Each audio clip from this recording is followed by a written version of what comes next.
हो क्या है, तो ये लोग सब कोई चलेगा सुप्रीम कोर्ट बोलेगा अंडर आर्टिकल 26 सब को আমাদের যে রাইট দেওয়া আছে যে we can acquire movable or immovable property, immovable মানে এসব চলে আসছে, তাহলে কি করবে গভর্নমেন্ট ওকে সরাতে পারবে,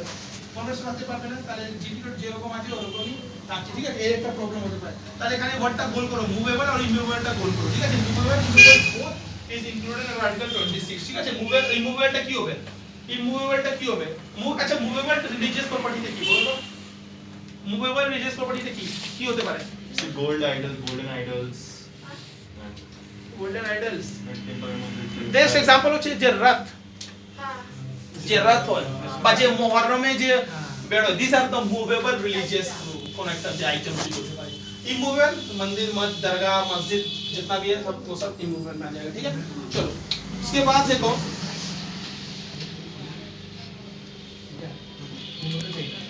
अब नीचे 1 2 3 4 फोर्थ नंबर लाइन देखो, फोर्थ नंबर लाइन उसी के नीचे जो paragraph,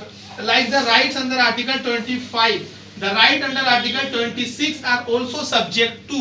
public order, morality and health, but not subject to other provisions relating to the fundamental right। এই লাইনটা একটু ভেরি ইম্পর্টেন্ট। দেখো এখানে আর্টিকেল 25 এ কি লেখা আছে, আর্টিকেল 25 এ দেখো রিস্ট্রিকশনে জায়গা public order, morality and health and other provisions, তাই তো আদার প্রভিশনস কে ডিসাইড করবে, গভর্নমেন্ট ডিসাইড করবে। বাট আন্ডার আর্টিকেল 26 শুধু তিনটে ওয়ার্ড লেখা আছে, আদার প্রভিশনস বলে কোনো ওয়ার্ড লেখা নেই, মানে শুধু public order, morality and health, মানে এই আর্টিকেল আন্ডার আর্টিকেল 26 শুধু এই তিনটে নিয়ে আমরা কার্ভ করতে পারি, বাকি আদার প্রভিশনস নিয়ে আমরা কার্ভ করতে পারি না, তাই তো খুব একটা জানে। আন্ডার আর্টিকেল 25 আমরা কি করব, মানে আদার প্রভিশনস কে ডিসাইড করবে, স্টেট গভর্নমেন্ট ডিসাইড করবে বা সেন্ট্রাল গভর্নমেন্ট ডিসাইড করবে, কোন একটা প্রভিশন দিয়ে দিল বলে না এই প্রভিশন দিয়ে তোদের যে প্র্যাকটিস আছে আমি কার্ভ করছি। বাট আন্ডার আর্টিকেল 26 যে প্র্যাকটিস গুলো আছে that is covered only, that is কি বলবো, subject to the restriction only on 3 grounds, fundamental কি morality, public order and health, ঠিক আছে, বুঝতে পারছো স্যার? চলো হ্যাঁ স্যার আদার প্রভিশনস এর ন্যাশনাল সিকিউরিটির ইস্যু দিতে পারে কি? সবাই তাই তো বলছো, আদার প্রভিশনস কে ডিসাইড করবে, স্টেট গভর্নমেন্ট বা ন্যাশনাল গভর্নমেন্ট ও দিতে পারে কোন একটা প্রভিশনস, তাহলে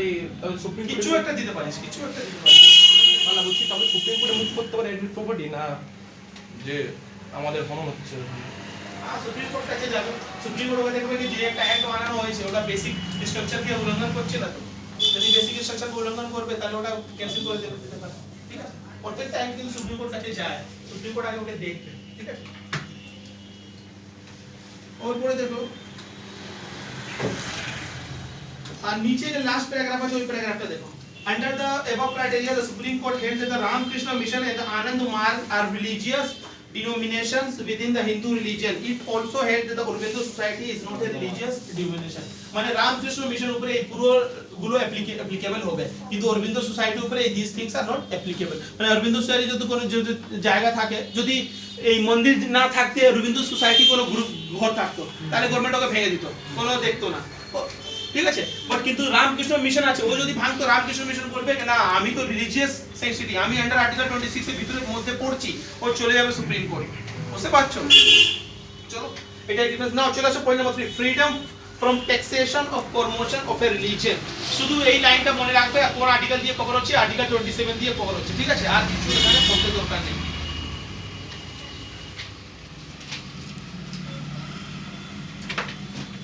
নেক্সট যে প্যারাগ্রাফ আছে ওই প্যারাগ্রাফটা দেখো, এই এর ভিতরে যে নেক্সট প্যারাগ্রাফ আছে, ঠিক আছে, these provisions prohibits only levy of a tax and not a fee. This is because the purpose of a fee is to control secular administration of religious institution and not to promote or maintain religion, ঠিক আছে। এটা very একটা slide difference আছে, কি বলছে